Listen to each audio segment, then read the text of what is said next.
So yeah, little battle with Obi-Wan and Anakin. Anakin rushes, or sorry, with Obi-Wan and Anakin versus Dooku.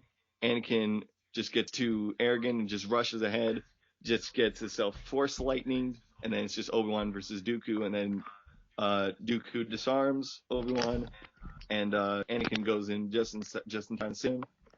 Then Obi-Wan tosses his lightsaber to Anakin. Then Anakin has two lightsabers now. It's all cool, but then he cuts off. Dooku cuts off the saber, so now he has to fight with one lightsaber, and then cut off the power. The lights are out. It's a cool little light show.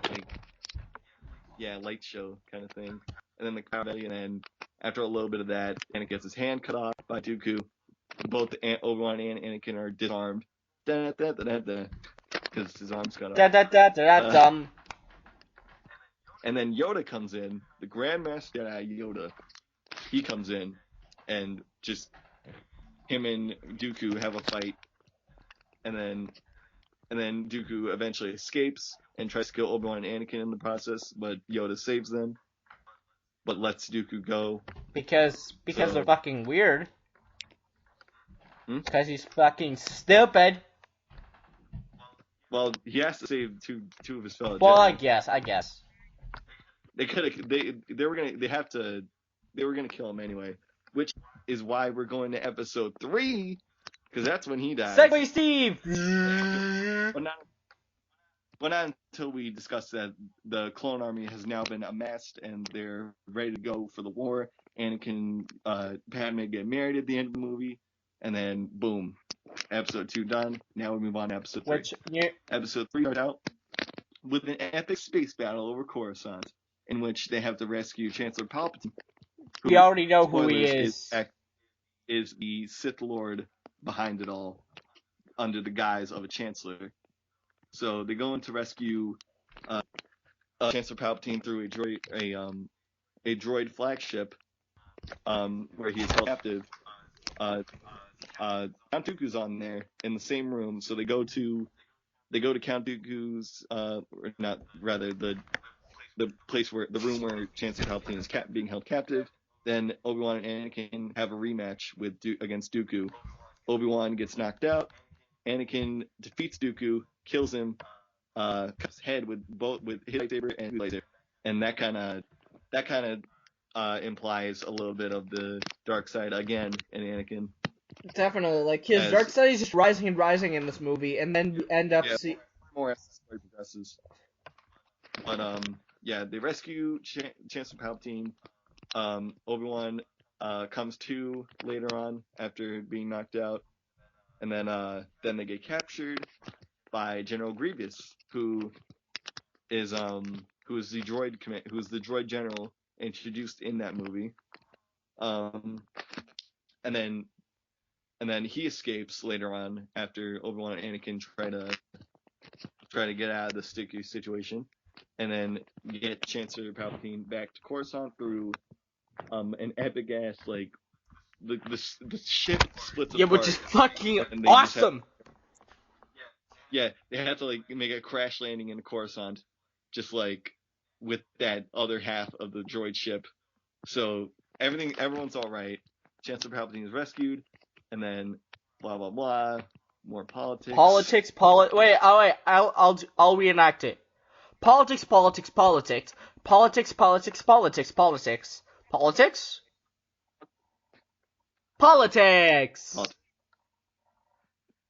Anyway. Politics. It's not all that. It's really not all about that, but. Okay, fine. Politics. Yeah. Something interesting. Politics. So yeah. Okay, that's enough. Politics. Anyway, Obi-Wan. God damn it. Obi-Wan finds out that Politics. Obi-Wan finds out that. Okay, I'm done. That was the last one. Damn it, dude. Okay. Obi-Wan discovers that General Grievous is hiding in Utapau, and he goes on a solo mission to fight him, and leaves Anakin there. Mistake number 1. To be fair, isn't entirely his fault. It's like it was a trap. It's a trap. Foreshadowing to episode 6. So yeah. Obi-Wan goes into Utapau with the help of the clone army, with an all full-scale assault on Utapau.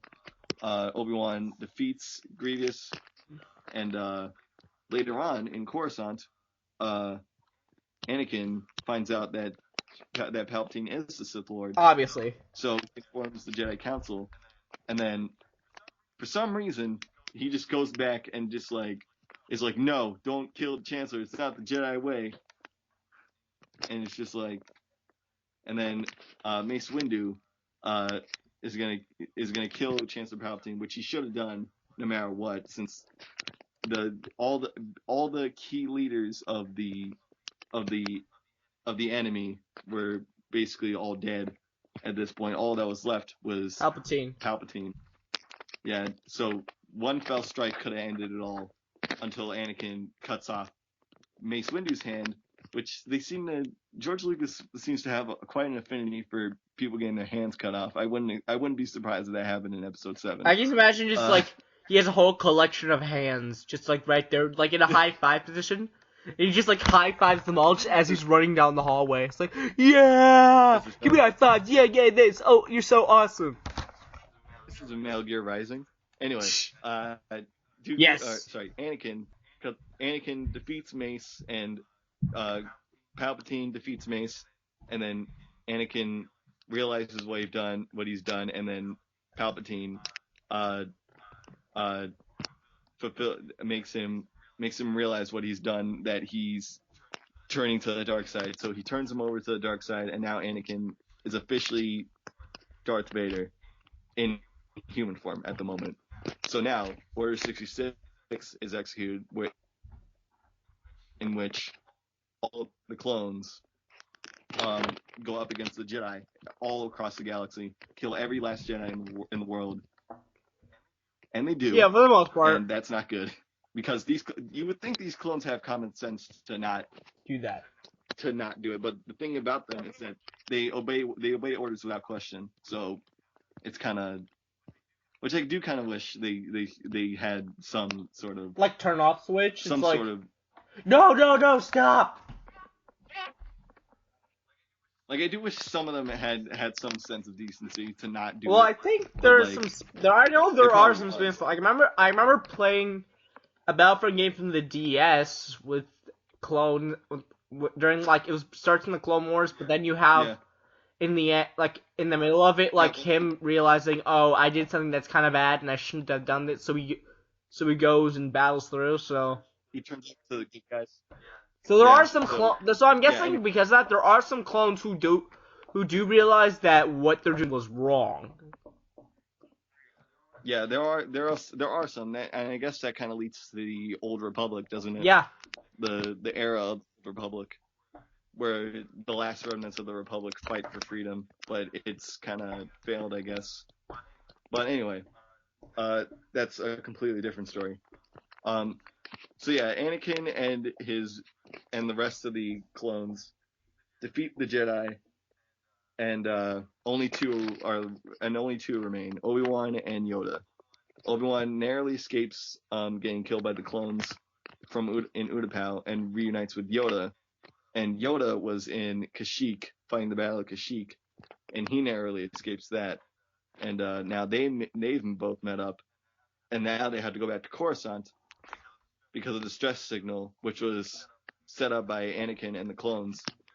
They're sent to come back to Coruscant, and the trap is that they are to get killed by the clones remaining on Coruscant, but Obi-Wan and Yoda are too smart for that, so they just kill all the clones there, and they find out the truth that Anakin has turned into a Sith Lord under Palpatine's influence.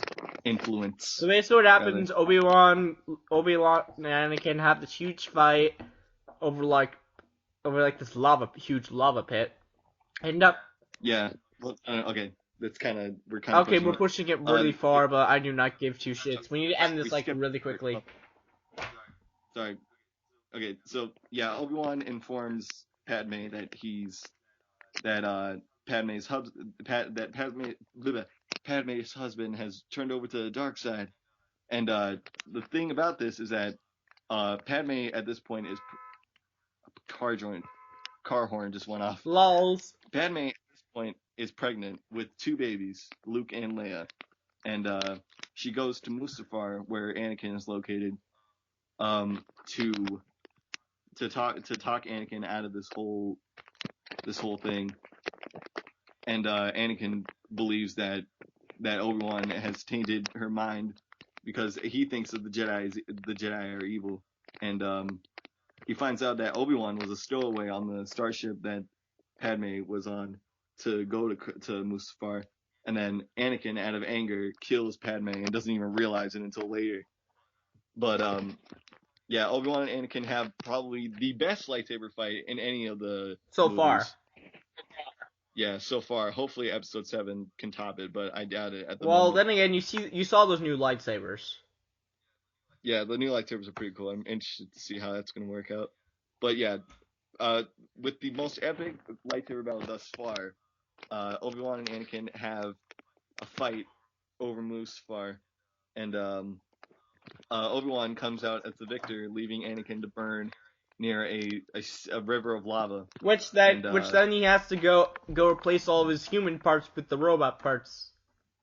Yeah, Darth Sidious finds the Darth Sidious is also known as Emperor Palpatine, by the way. Yeah, after Emperor Palpatine and Yoda have a fight over at Coruscant, it's the match is considered a draw. No one dies, no one wins, no one loses. It's just a draw. Yoda escapes Coruscant, and Palpatine goes over to Mustafar after the fight to find out what's happened with Anakin, and he barely survives. Like, just barely. He was on an inch of life when he found him. Yeah, Anakin barely survives the burning. And that's when he realized that his wife, he kind of killed his wife. Yeah. Obi-Wan and Yoda go over to Polis Massa with Padme, where Padme is still also kind of clinging on for dear life, and she is about to give birth, but she's also dying at the same time, and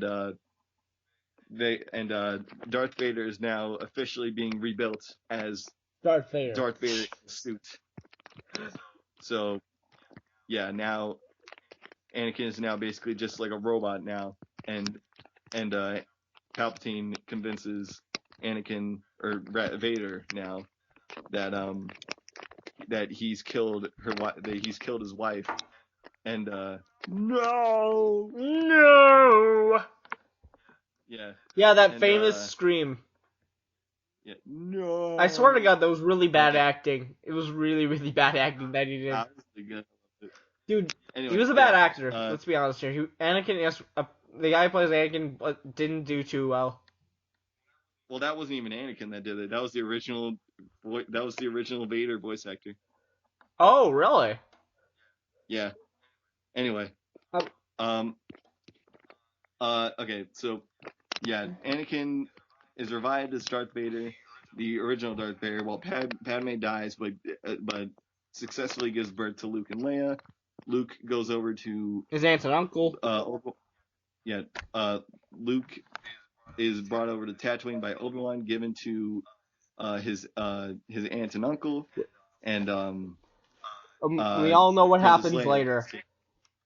Leia is taken to Alderaan, and yeah, it's all a perfect segue to the original trilogy. That's basically it. And this is another long podcast episode. I'm so sorry. Yeah. Anyway, that's all of it. And now our thoughts.